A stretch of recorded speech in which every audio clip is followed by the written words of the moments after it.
All right, welcome everyone. My name is Alex, and I'm the events director for Brookline Booksmith. I wanted to welcome everyone who is turning out tonight. This is the inaugural Crowdcast event for the Booksmith and also the launch event for the incredible John Scalzi's The Last Emperox. I'd like to start by thanking all of you because I know you all had to pay to be here. Most of you paid more than you had to be here. And I also know that you're buying the book from us. So on behalf of a shuttered but undeterred bookstore and the author, we would like to say thanks. A couple of pointers, which we will maybe reiterate at the end since people are still turning up. If you're new to Crowdcast, there is a book buying link at the bottom of the screen. There's also a place to ask questions. You can write in your questions at any point during the event. I will be reading them out once we enter the question and answer portion of the event. And now I'm going to briefly introduce the author, just in case you have paid, again, to be here, but do not know why or who he is. So, John Scalzi is the former president of the Science Fiction and Fantasy Writers of America. He is a many award-nominated and award-winning author of novels, a vast array of nonfiction, including a bunch of the more interesting rough guides, which I think is wonderful, and a Hugo-winning blog. He improved upon Stargate Universe for 39 total episodes. The 3-book Interdependency series, whose third installment we celebrate today, was launched with The Collapsing Empire in 2017. Now we return with The Last Emperox, you do not say the X, into worlds of peril from vast natural forces. Oh my gosh. You know what's actually really easy is introducing an author to 1,200 actual people. And you are actual people, but I can't see you, and this is real weird. So The Last Emperor, into worlds in peril from vast natural forces worsened by political greed, as a ruler attempts to wrest everything she cares about into something slightly less catastrophic and slightly more survivable. And with that, John Scalzi, here we go. Well, welcome to our Crowdcast. Thank you for being here. I think we can start by saying, are you frozen? Are you good? Uh-oh. I think he's frozen. That's a good start. One moment.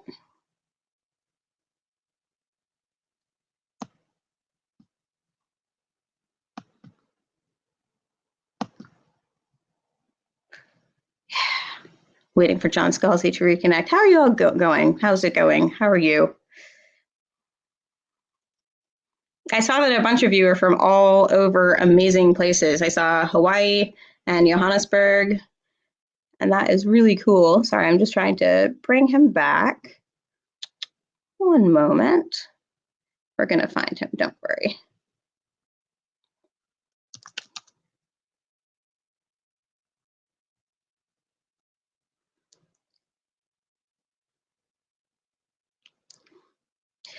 It actually looks like he's disappeared entirely, so don't worry. I'll bring him back as soon as he's here. We're definitely happy to be doing it. Yeah, I can talk to you about any of the books on our bookshelf.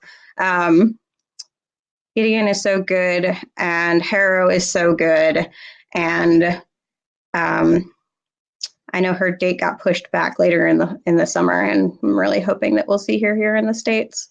So invite on screen. Okay. Good to hear about the weather.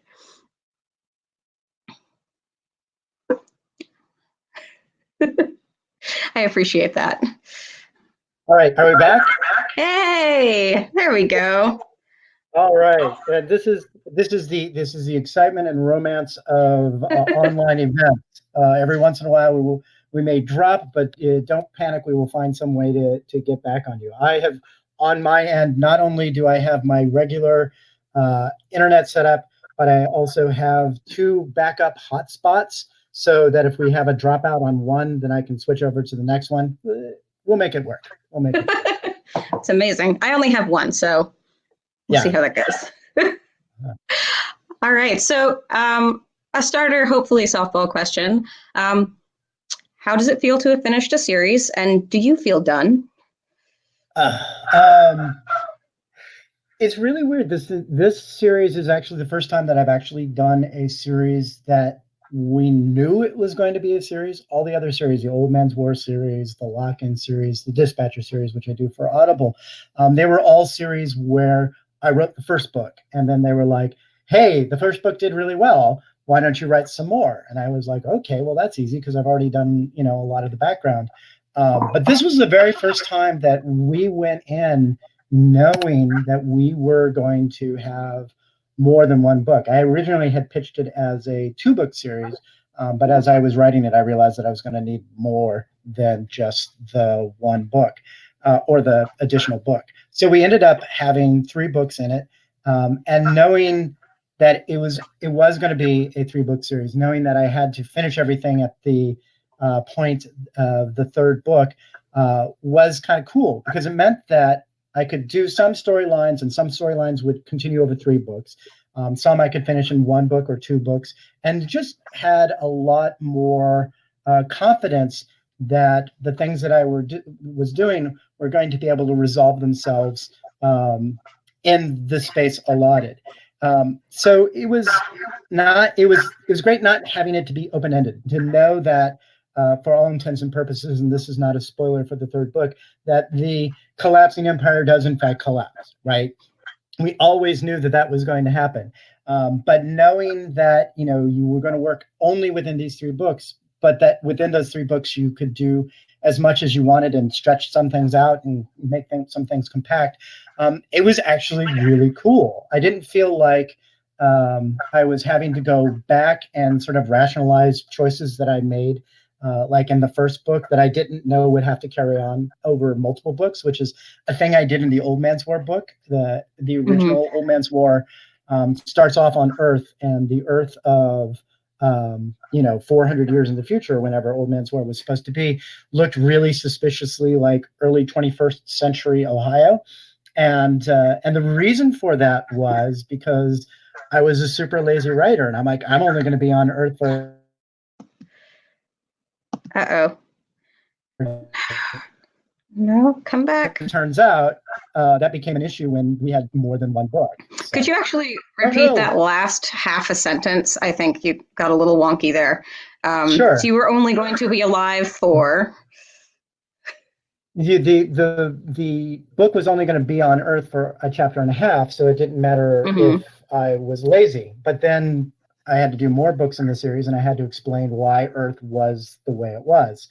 So we ended up having to make that a plot point, and as it turns out, it was a really good plot point, but it was backfill. So with these books, knowing that from the beginning that it was going to be a series, it made most of the choices that I made a lot more intentional. So it was really exciting to do it. I'm really happy with how it ends. I'm not gonna. Hopefully it's not a spoiler for everybody, but I'm really happy with what I did with this 3rd book. I think it ends really well. And I'm kind of hoping that people agree with me. I mean, it would be bad if people read it and was like, this is terrible. How could you do these terrible things? But I don't think they will. I think everybody will be pretty happy with it. All right. It must be sort of a relief to sort of understand the full scope and structure of a project in that way, versus sort of hurtling ahead into an unexpected sequel.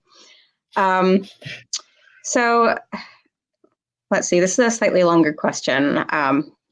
That's okay. So essentially, I think a struggle of science fiction is that it's written forward a lot of the time, but it's always written from the precise vantage point of a present.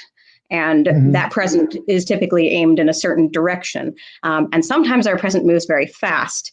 When the world catches up to your fiction as you are writing it, as I believe sort of happened in some thematic ways with this series, that can be a challenge. So how did your story shift as the world struggles more closely and acutely resembled the future that you created? And also, how did your feelings towards your story change with that same shift? The funny thing is, when I started this trilogy, I mean, it really was not with the idea of having any reference to what was going on in the world. instigating idea was like, what would it be like if the ocean currents from the European age of exploration had suddenly disappeared, and it became much more difficult for Europe to get to the New World and the New World to get to Europe. And that was kind of the instigating idea that I then brought forward into science fiction. But the thing about it is, as you rather astutely noticed, you write about the future, but you live now, and your audience lives now. And unless you shut yourself in entirely, which I have never been able to do, your writing is going to reflect the times. And this book I started writing in 2016, which right around the time the election season of 2016 got into high gear. And then all the subsequent books, and additionally one of the lock-in books, have been written in the years since. And it's been very difficult to sort of ignore what's happening in the world. And as a result, and speaking as a person who is a political person and who has a very specific, set of beliefs and opinions, it seems sort of natural that some of that, not directly, but is still going to show up in the books. Now, I always try to be the guy who doesn't do the get up on the soapbox and make direct parallels between what is happening today and what is happening, in this case, 1,500 years in the future. It makes absolutely no sense to do it that way. I mean, one of the things I say is writing science fiction where somebody is talking about things that are happening today would be like you or I being really passionate and argumentative about the Alien and Sedition Acts, right? And on a day-to-day basis, we're not really engaged with that. But there are positions that are similar, and there are ideas that are similar because humans are similar. There are conservative people, there are liberal people, there are greedy people, there are selfless people. The dynamics of humanity are going to be the same 200 years in the past, presently, 200 years in the future, 2,000 years in the future. So in that sort of sense, you always have to, those themes are gonna be reflected. Now, it's been really weird for me, not in the general themes, to see the world reflected, because I think that's just going to happen regardless. But there have been some very specific things that are very odd to all of a sudden become a topic of conversation. In the Last Emperox, again, this is not a spoiler, but there is a conversation that hinges on the idea of force majeure clauses in contracts, right? And when I was writing this last year, 2019, I was thinking, well, this is kind of an interesting thing. Nobody really knows about force majeure clauses, so this will be a weird, quirky thing to put in. But as it turns out, in the last few months, so many contracts in the real world are exercising force majeure because nobody expected COVID-19, right? And the way that COVID-19 has affected so many things that people do is it's, from an insurance point of view, classified as an act of God. So to have what this turns out to be a what I thought was a really clever plot point that would be super obscure actually turn out to be something that people are talking about and discussing and are exercising literally right this moment. It's super creepy. I didn't plan that. People have been saying the thing is like, John Scalzi, are you a prophet? I'm just like, no. And if I were a prophet, this was not the world that I would have predicted anyway. So it's been interesting watching the world catch up. I'm kind of hoping that we diverge again, because the world of the last, of the collapsing empire is not necessarily great for the people that live in it. The whole idea of, every once in a while I get asked, which one of your universes would you like to live in? And the answer is like, none of them, because they're all terrible to live in, right? They make for great drama, they make for great books, but living them in them on a day-to-day basis is not great. I mean, give me a really boring universe to live in, and I will write the really exciting universes for you to read. Let's not have it the other way around. That sort of is a good segue to a different. Don't worry, I know I just touched my face, but I have washed my hands very recently. Hold on, On, would you care for some hand sanitizer? oh, thank you.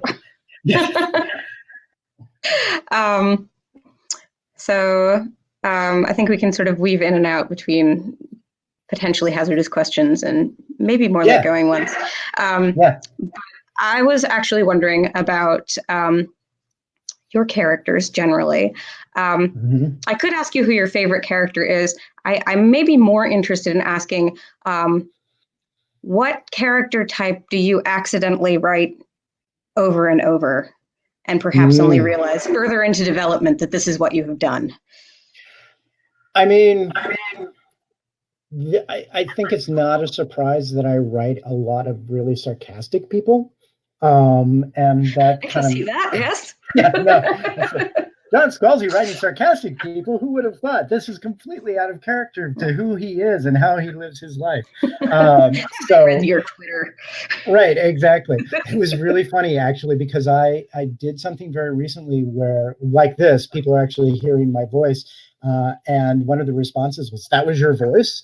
I was expecting it to be, and the person was, I expected it to be more cigarettes and bourbon, and I was like, I don't smoke cigarettes and I don't drink bourbon, but if you want me to be, he's like, "Listen, kid, the world's a terrible place. It's just awful," you know. But yeah, I mean, sarcasm, they tend to be fairly smart characters, which doesn't mean that they don't do stupid things, because smart people do stupid things all the time because they think that they're smart, and therefore that leads them into overestimating their knowledge and competence and things.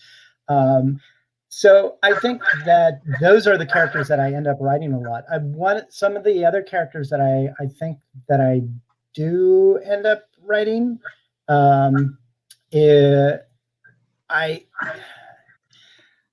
trying to do this in a way that doesn't make it sound like I'm patting myself on the back, and I want to be clear that that's not what I'm doing. But I go out of my way to make sure that the representations in my world are not just the easy default for me. So I do tend to write a lot of women characters, and relative to I think what people might expect from me in that case. And I do try to also provide a diversity of characters within the folks I write. So if you see me writing diversity, it is because I realize that if I'm not paying attention, I will in fact default to this. So I actually go out of my way to try to not have the world be lazy representation. And like I said, beyond that, sarcastic and mostly smart. Well, sort of going on that, I'm going to make a supposition, and then you can disagree with it and expand upon that. So I think a lot of people ask authors, where do you get your ideas for characters? Sure. And this is my supposition. I think, based on having read some, though not all, of your books, that you think of story in terms of situation and then come up with both the people who are the result of that situation and what they would become once they were thrown into it at the first part of the plot. That's what I think happens, rather than like, this person's name is Tori and she feels these ways and maybe here's a world she can fit in. That's my guess, and I just want to know whether that's accurate. It is accurate, but it is incomplete. Very good. But by which I mean that there are some stories that are very specifically, I do the setting first, and then there are other stories where I come up with a character first, or I think about a character, and then I find a world where it would be interesting to put the character in. So as an example of the first, like the lock-in universe, right, where I thought of the idea of what would it be like, and boy, this is on the nose at the moment, what would it be like to have a world where basically a plague came through, But you're not concentrating on the moment of the plague. You're concentrating on 25 years later and how the world has changed and what it would be like. And in that regard, then I started building the characters, and I knew that I was going to have this disease that would lock people into their bodies. And what sort of characters would you get out from that? How would they interface with the world? And then I thought of the idea of the Threep bodies, the android bodies going around. And then that led me to Chris, who had their own set of really interesting things about them. So in that case, the world came first, and then what characters would proceed from that very clearly came from that. With other stories, it's the other way around. So for example, the world of the Human Division and the End of All Things, I really had a desire to have more of the character of Harry Wilson and his friends, right? And just have them in interesting scenarios. But the whole point of it was the relationship between Harry Wilson and Hart Schmidt, right?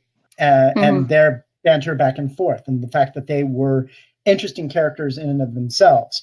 And so when Tor came to me and said, hey, we have this idea, we want to actually serialize a bunch of stories with the same characters, I was like, I have just the thing for you, because I wanted to play with Harry Wilson and Hart Schmidt and their relationship. So in that case, very definitely the characters came first. And then I was like, now let me put them in wacky scenarios and see what happens with them. Like the very first story for the Human Division that I wrote, aside from a small previous story, was The Dog King, where a dog gets eaten by a carnivorous plant, and they, and in the discovery, and then trying to extract the dog out from the carnivorous plant, they accidentally start a major diplomatic crisis. Because why wouldn't you do it that way? So in that respect, I never do, I don't want to say I never do things one particular way, but as it turns out, you don't have to limit yourself to doing things one particular way. Sometimes it will be the character first, sometimes it will be the setting first. Sometimes you'll just have some wacky idea that goes into your head, and literally you can't get it out of your head until you write it out. So so the answer is it depends, but you are absolutely not wrong. All right. That's exactly the kind of answer I would hope for. 3 cheers for equivocal. So going back in perhaps the more onerous direction, which hopefully not too onerous.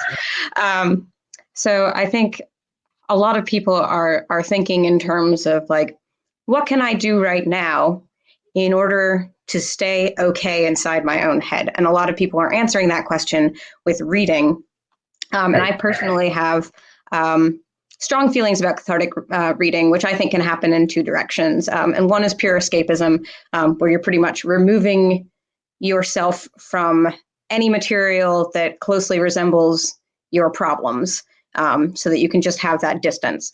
I think the other is to lean into the difficult themes and situations of real life, which could be nonfiction, but it could also be, for example, when the pandemic really started to kick off, my first impulse was to reread Station 11, which is brutal, but it's level-headed and graceful, and I think that can be an incredible kind of its own relief. So I'm wondering, do you see, well, first of all, do you have a preference between those two?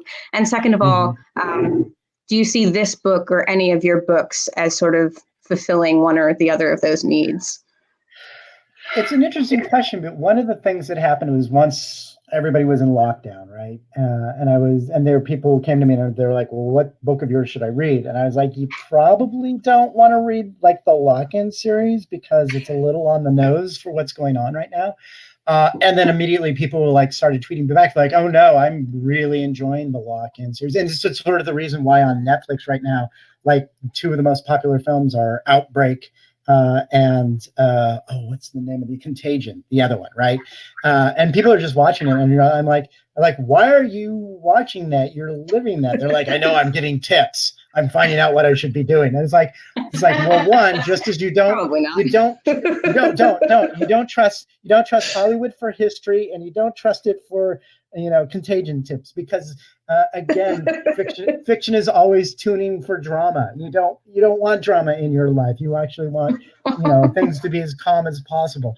But like I said, people are reading Lock-In, and they are enjoying it. And if it helps them cope, then I'm for it, because I think that you make a good point where you kind of have those two avenues, where it's the I don't want to think about it, or I want something that will make me think about it and that will let me have some sort of way of modeling it in my head. Because science fiction does both of those things.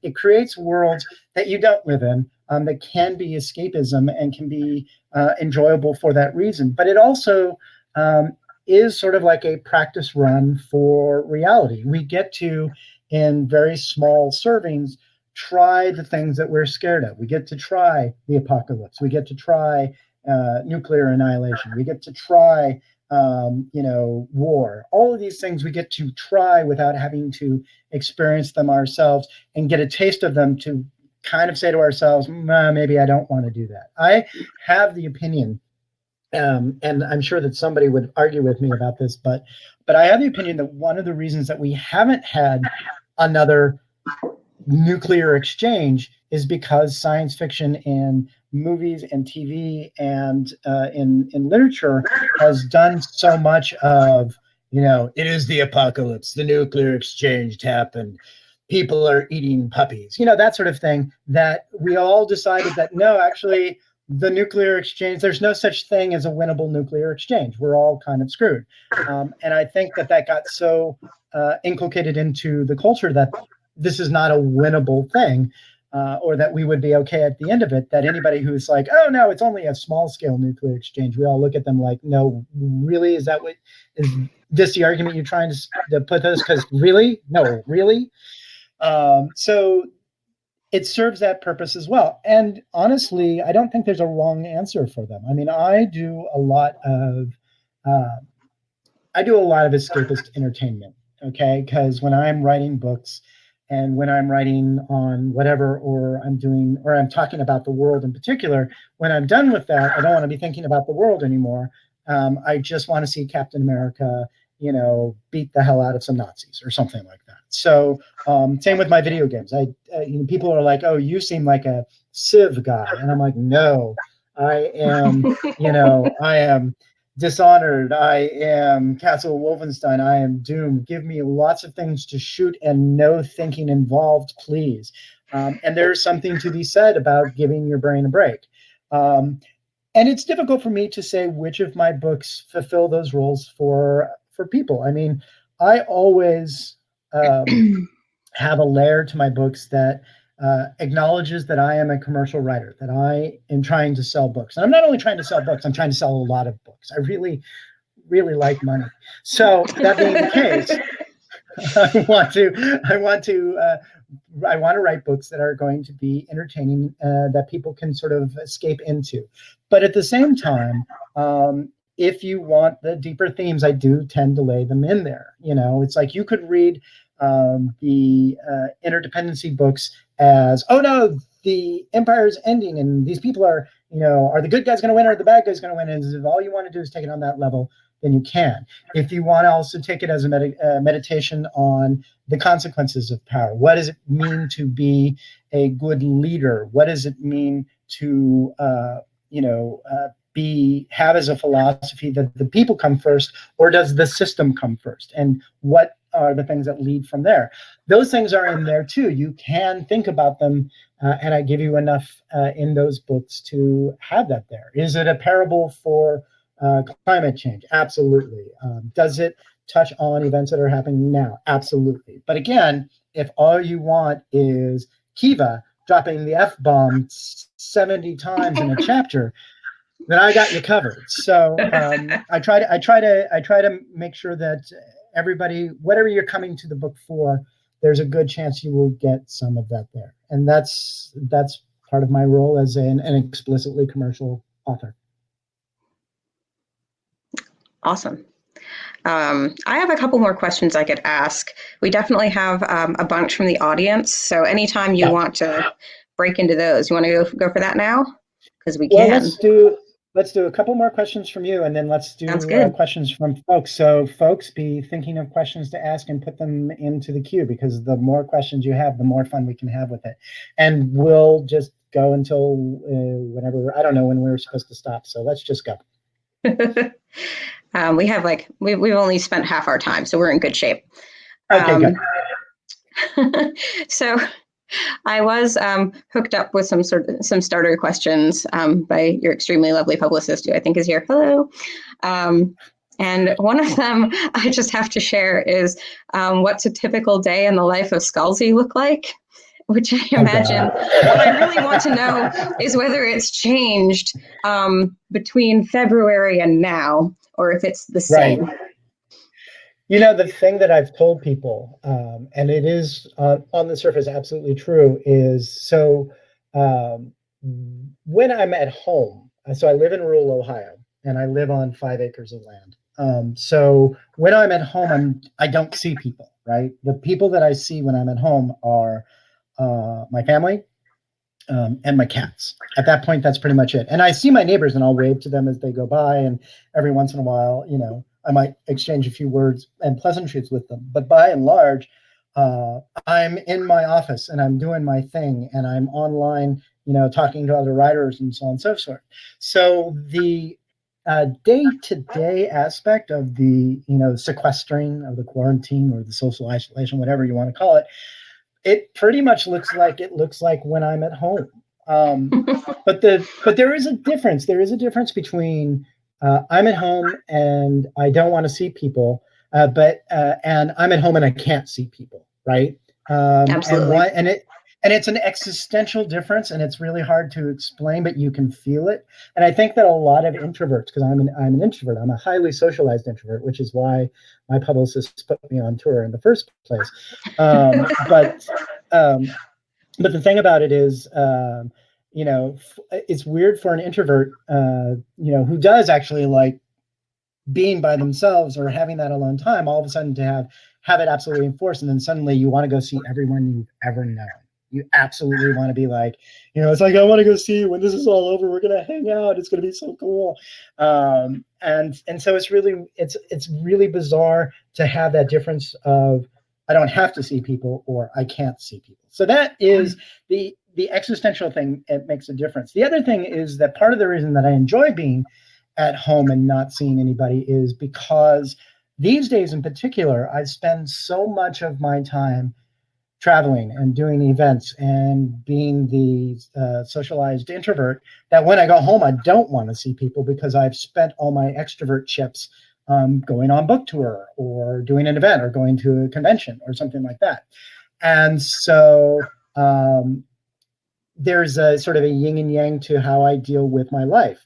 And now I don't have that part where I am traveling, I am getting that social interaction, because science fiction authors in particular, because we all do this. We all spend almost all of our time in front of a computer typing or writing or however it is that we're doing it, but we all spend a lot of time in our head. So we will go to a convention, and for 3 days, it's like summer camp. We're all at the bar, we're all talking, we all get to pretend that we don't have deadlines or do anything else. And it's like going to Costco and bulk buying your social interaction, right? You get the economy-sized roll of conversation, and that will last you for literally months. And now we're not getting it, you know, and we are trying to replace it with online stuff. All these people are like, let's have a Zoom meeting and all that sort of stuff. And it's fun and it's great, but again, it's existentially sort of different. So on a day-to-day basis, my life isn't different, and yet I feel the difference quite keenly, and I think most people do. And I don't know how extroverts are dealing with it, right? Like my wife is an extrovert, and she's like, you know, every once in a while, she's just like, I need people. I need people. And I'm like, I got you, baby. I know I love you, but you know, I can't be all those people to you. So.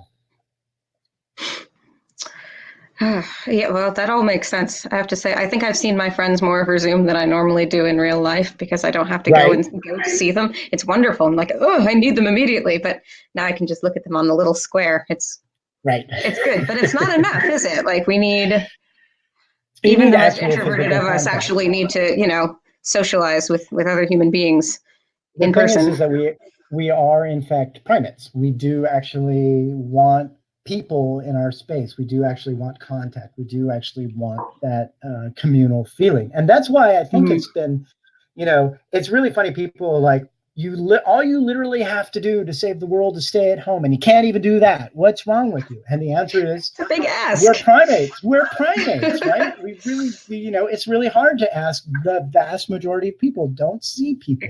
I mean, I I am lucky that I get to be sequestered with my wife, and I've been sequestered with my daughter, and my social needs are 80 to 90% met there. But for, Hmm. like I said, for a lot of people, that's not the case, and you have to accept that it is absolutely okay that you feel like the walls are closing in. It's like, it's not just you. You're not wrong, and you're not bad for wanting to socialize with people. Please don't infect people. Please don't get infected. Please, don't turn your lungs into sandpaper and all that sort of stuff. But don't feel bad that isolation hurts, because Hmm. it's kind of who you are down to your DNA. Hmm. So, All right. Well, I think I will ask you one more, which I'm sure okay. various people are interested in. Without entering the fraught battle arena of whether artists and writers should be productive during quarantine, Right. um, I would like to know if you are writing, or if you have recently written, or if you are planning to write, what is it that you are, would be, have been, or shall work on? So many tenses in that question. I don't know how to approach it. I held it Uh, together, I think. I know you did. I'm very impressed, and I am going to wade in. And this is the thing of, I've seen the things on Twitter where people are like, if you're not using this time to start a victory garden and write 100,000 words, and to start your own mid-level marketing thing, then you're wasting your time. Uh, and I'm really of the opinion that those people are being jerks. I mean, we were just talking about this. I mean, we're all in isolation. It's weird. You are actually, I don't know how to break this to people, you are actually experiencing trauma. Almost Hmm. certainly you are. And for a lot of people, it's that shell shock of, I don't know what to do. I should be doing something. Should I be doing something? How do I feel? And my feeling about it is, if it helps you to do work, do work. If it helps you to play Animal Crossing for 12 hours straight, go ahead and do that. Take some time off to let your wrists heal, and so you don't have hammer thumb and stuff like that. But the simple fact of the matter is, we are in a situation that literally almost nobody alive has had to deal with before, and there's no wrong way to get through it. Get through it however you can get through it. If that's work, that's great. Do your work. If you find yourself Uh-oh. Sorry, that is a really good frozen screen. But let's see if we can bring him back.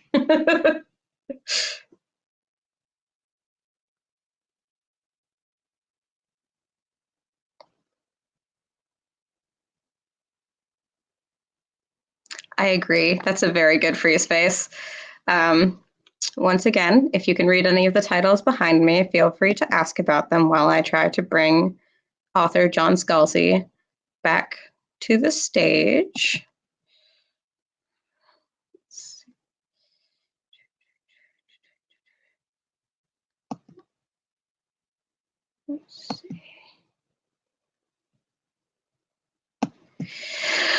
Oh gosh, what are some upcoming Booksmith events?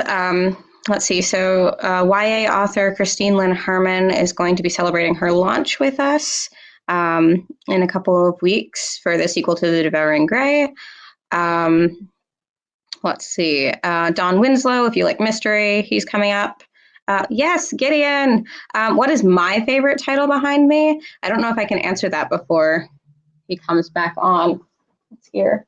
Well, I have Ursula Le Guin and Jacqueline Moriarty, who's an amazing Australian Way author. From Sabriel, probably Lyriel is my favorite. Let's see, red and orange one behind it. This one? Oh yeah, Garth Nix. Yes. Yeah, I like Lyriel the best because I think a lot of people try. I'm going to bring him back. Don't worry. A lot of people try to write magic libraries, and the truth is, without naming names, most people's magic library books aren't that fun. Uh-oh.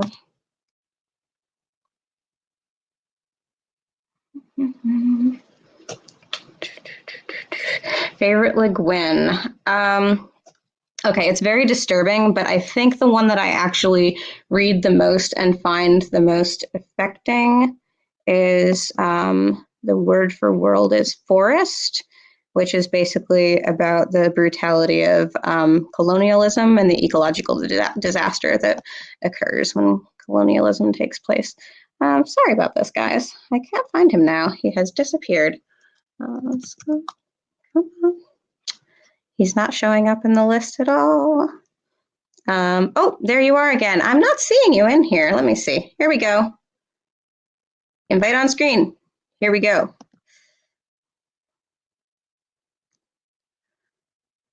And yes, Akata Witch is awesome. And so is the sequel, although it is a little more gory. Back again? He should be here in just a moment. There we go. Yeah. Yay! I changed my hotspot. I was on my Sprint hotspot, and it just totally went out. So I'm now on my Verizon hotspot. So let's see how long. This one actually has really, really good video quality. So excellent. All right. Well, these folks got to hear me talk very quietly about a bunch of books. So I heard you mention Gideon the Ninth, which yeah, I have Gideon back here. I'm not going to lie to you. I've been spending time while we're talking looking at the books behind you because that is, of course, a book person thing to do. Well, I tried to pick a good background. All right. So I was talking about the idea that no matter what you're doing to get through this particular moment in time, that it's perfectly all right for you to be doing that. So if you are writing, go ahead and write. And if you're not writing, don't worry about it. Mostly I have not been doing a lot of writing. What I have been doing is quite a lot of promotional stuff because the quarantine has coincided with the book coming out, right? So I have been really fortunate in a really sort of weird way that I haven't had to worry about being creative. I have to be worried about talking about the Last Emperox and talking about and doing stuff to support that, and which includes now doing these sort of online events. So in that sort of sense, not feeling super creative hasn't been a problem. Now, the weird thing is that as the sort of quarantine has continued on, it sort of crept into my creative life. Like I'm pretty sure that in the next couple of days, I'm going to write a quarantine story that's specifically about somebody who's going to be being quarantined now. And I don't want to give it too much away, but I think it'll be fun. It'll be short, but it is had an effect on sort of my creative life that way. And eventually, no matter what, we're going to have to. I'm going to have to write another book because I have 9 more books on my sort of contract. So, Patrick, who is my editor, who I think is watching, sooner or later he'd be like, "Hey, I don't want to pressure you or anything, but we actually have to have a book by you next year. So what is it you're going to write?" And I'll lie to him and I'll be like, "Oh, absolutely, I've been working on something." And I'll be like, "Oh crap, what do I do?" So, Patrick, you didn't hear me say that. But in any event, so something will happen regardless, because this is the simple fact that sooner or later, whether I am struck by the muse or not, there has to be another book. And I actually find that really motivating. Deadlines are super useful to me.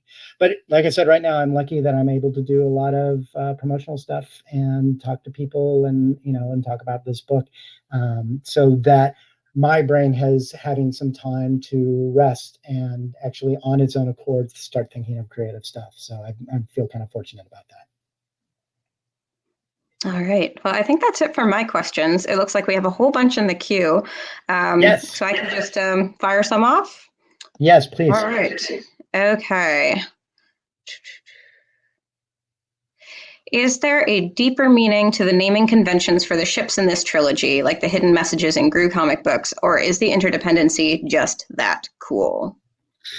Well, the interdependency is just that cool. But the thing that I was doing with naming the ships in the interdependency it was a sort of very subtle, or maybe not that subtle, tribute to Ian Banks, who in his Culture series has his big spaceships have really interesting and exciting and obscure names that are sometimes complete sentences and sometimes are paragraphs or sometimes exclamations. And so as a writer who has always admired Ian Banks, this was my small way of paying tribute to him and for the incredible Culture novels. In universe, I actually have an explanation for this, which is that all the ships are titled through a government bureau that actually goes all the way back to what are basically ancient phrases that no longer hold any particular meaning, but which are unique to themselves, and says this is the title of your ship, and they end up being like 70s lyrics, not because somebody is saying, oh, 70s lyrics, that would be funny, but because literally nobody has said this sentence in 1500 years. And that is the in-universe reason for it. But the real reason is because I like Ian Banks and I wanted my ship titles to in some way evoke him. So that's why that happens. All right. Next up, how do you balance scientific accuracy with extrapolation with just fuck it, I'll make something up to make it work? I mean, but that's what the extrapolation is, right? The thing that I always tell people is that I generally try to get the science that we know correct, right? That I'm not going to give an actual physicist a reason to hate me. That I'm going to get what we know right. But once you've done that, you can responsibly extrapolate, and in extrapolating, create something that is absolutely wacky, right? That has no relation to anything that's going on in the universe as we know it. Because come on, the flow is 100% plot device, right? I don't want to break the speed of light because it's a really bad idea. I've mentioned this why in the prologue to the first book. But I need to get people from one star system to the next without them turning to dust, because it takes literally centuries to get there. And so I created the flow. Does the flow have theoretical antecedents in highly speculative physics? Yes. Is it something that any actual astrophysicist would look at and be like, oh yeah, that's absolutely possible? No. I mean, an astrophysicist will look at it and go, you're pulling that directly out of your ass, aren't you, Scalzi? And the answer is yes, I am. But it serves the purpose for the story, and it is something that, because I don't over-explain it, somebody who is interested in it can be like, oh, I know how I could actually make that work. It's not unlike this thing that's happening in what we already know. And off they go, and they will come up with an excuse for it that is so much better than mine that I'll, when they tell it to me, I'll be like, you got it. So I try not to, like I said, I try to get the stuff we know right. And then after that, it's all up for grabs. Just as a side note, we had Ken Liu for his new short story collection a couple months ago, and he got into a conversation with a couple of event attendees about the translation process for Cixin Liu's novels. and he like reworks all of the science in those books. Like he Sure. rechecks all the facts and updates them based on everything that's changed since they were published, which to me indicates that I personally do not have a future in translation. But it makes sense that he would do that because the audience in the English language, this is the first time that they are getting to experience it. And old science will throw you out. I mean, there's stuff that, I mean, as a writer, you expect that, you know, in 20 years or 30 years as a science fiction writer, what we understand about the universe now is not necessarily going to stay the same, right? So if somebody was going to adapt one of my books that was 20 or 30 years old, I would hope that they sort of catch up on the current science and make adjustments for that. So Ken Liu is doing a favor. But he also makes a point that translation is not meant to be word for word exact. What you want to do, and this is what my translators tell me, so I mean, I guess I'm agreeing with them, is you want to get the flavor of it. You want to get something that actually makes sense in the new idiom of the new language that that you're translating into. A word-for-word translation of my work into French or into German or into Chinese isn't going to work because there's so much idiom and there's so much, you know, linguistic laziness, if you want to call it that, that I exercise because I have the prerogative of speaking in English. That's not going to, that won't come across. And so you have to rely on a translator to make it make sense. And sometimes that means changing names or changing expressions or updating the science in Ken Liu's case. And so it makes perfect sense that he would do that to me. Yeah, and actually, one more side note, and then we'll move on to the next question. If you ever want to read an absolutely insane work of translated science fiction, read an English edition of Stanislaw Lem's The Siberiad, which is just a series of short stories between robots who are rivals, and every single story depends entirely on wordplay, and it wasn't originally written in English, but the wordplay carries over because the translation is so darn good. So that's a good example. All right. So what was it like diving into another author's universe when you wrote Fuzzy Nation? Were you nervous about messing with the legacy of Piper's writing? No. And I will tell you why. And I realize that in saying no, it sounds like, look at John's ego. He's a jerk. But here was the thing, which was that when I originally wrote Fuzzy Nation, it was very specifically as an intellectual exercise for me, and I had absolutely no intent to sell it. Right. I was doing it because, and this goes back to kind of what we were just talking about, books, 20 or 30 years in the past, times change, people change, society changes. I mean, society has changed even in the time that from 2005 when I started writing and today. And not only that, but I like to give an example. So when I first started writing Lock-In, right? And I had I did not gender my character. In 2014, the concept of non-binariness, right, was still kind of bubbling under the surface. It was not where it is now in terms of our common culture. And so even me looking at Lock-In now, knowing what I know now about non-binary people and how they become part of the world, I would probably write the book that I wrote 6 years ago a little bit differently than I did in 2013, 2014.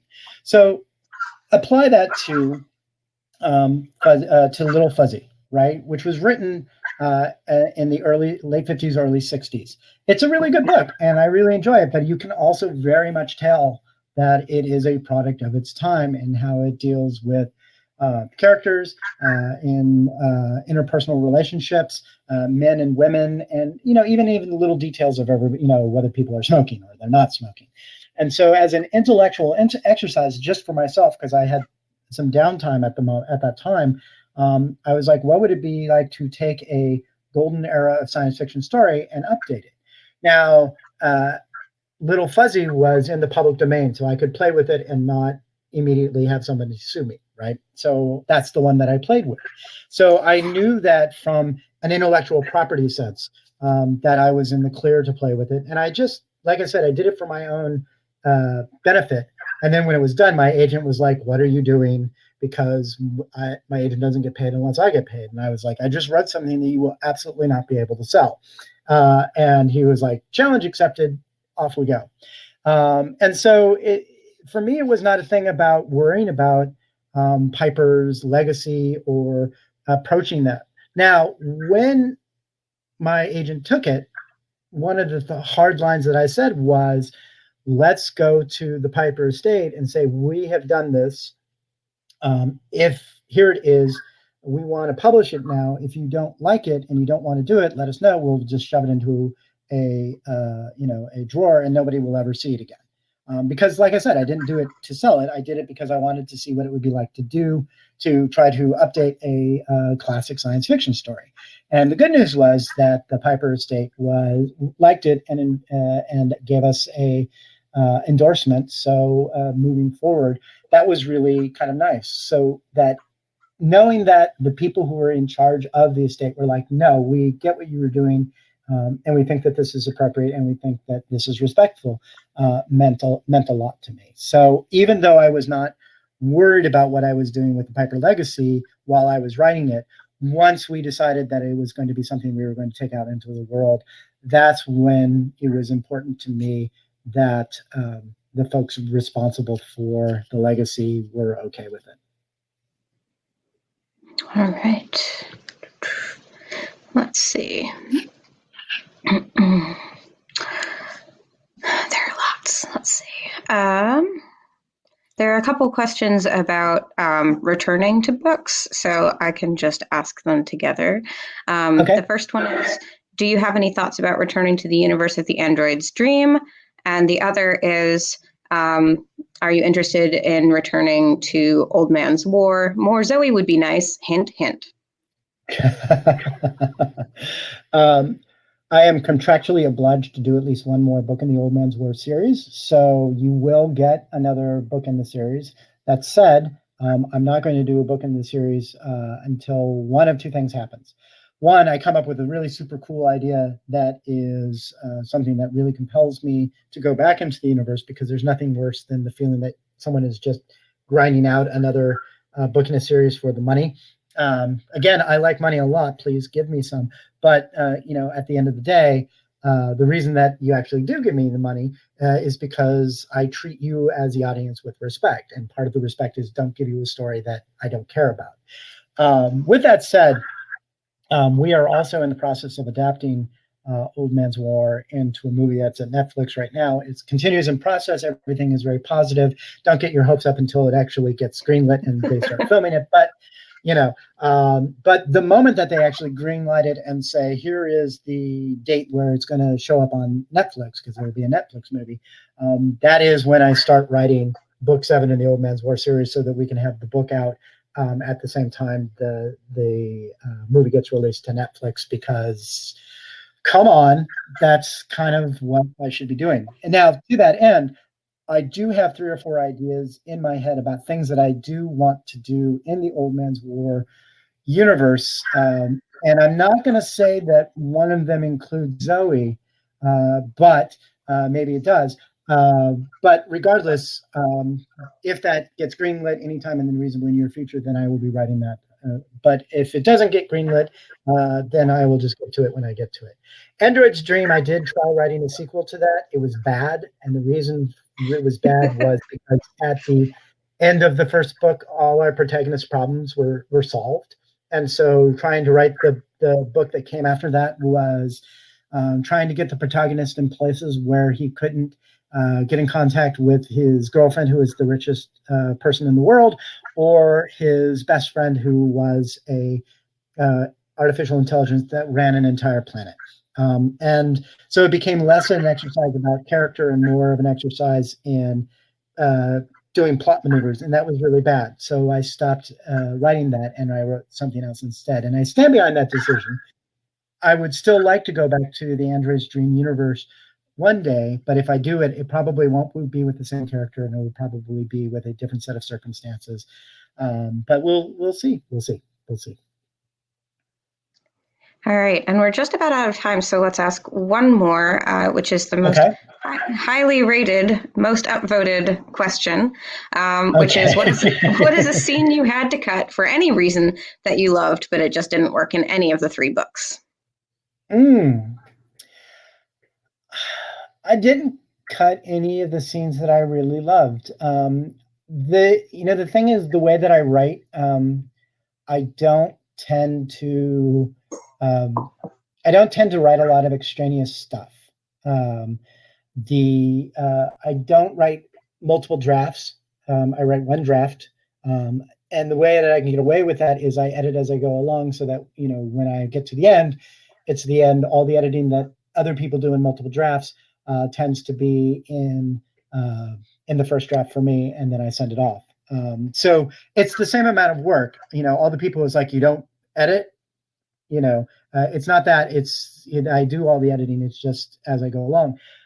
So as a consequence, usually when I get to scenes that I know are working, I basically stop them mid-scene.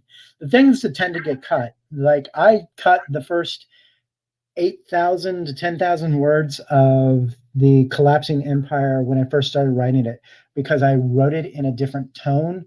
I was trying to write something that felt more Dune-like, like more Frank Herbert-esque than Scalzi-esque, I guess is the best way to put it. And without reservation, I can say it was horrible. It was just awful, because I'm not Frank Herbert, and trying to write like Frank Herbert was a mistake. And so I was like, yeah, so that's not going to work. But I took the incidents of that 8,000 words and I reworked it into a style that worked better. So it's very rare for me to not use stuff. So even the stuff that I cut, like for example, I cut one scene out of the Last Colony, the first, but then I put it back in Zoe's Tale because it was more appropriate there. So everything eventually shows up, and I don't know why that works that way for me as a writer, but that's just my process, and that's kind of how I do it. So, sorry, I don't know what to say. Anyway, there we are. So I guess that is it for our time. Thank you all so much for being here. Thank you so much, John Scalzi, for launching your book with us, although we cannot be at the Coolidge today. Thank you. Just one note before you all go, which is that if you buy the book from us, there's a link on the description of this event that you can follow that will help you get a signed book plate. So go and do that if that is something that will make you happy. And thank you. Right. And thank you, everybody, for showing up to this. I mean, I'm not going to lie, I was a little nervous. I was wondering if anybody was going to show up and participate. And I'm so happy. Thank you so much, Alex. You did a wonderful job. Thank you for everybody for being patient while we had the dropouts and we were able to come back in. This was so much fun, right? It is much. I'm really happy with the way this turned out. I mean, don't get me wrong. I want to come back to the store and do the next event in person. But this was pretty great too. This was not a second option. This was a equally good option, and I'm glad we got to have it. Thank you so much. Thank you. Bye, everyone. Bye. Take care.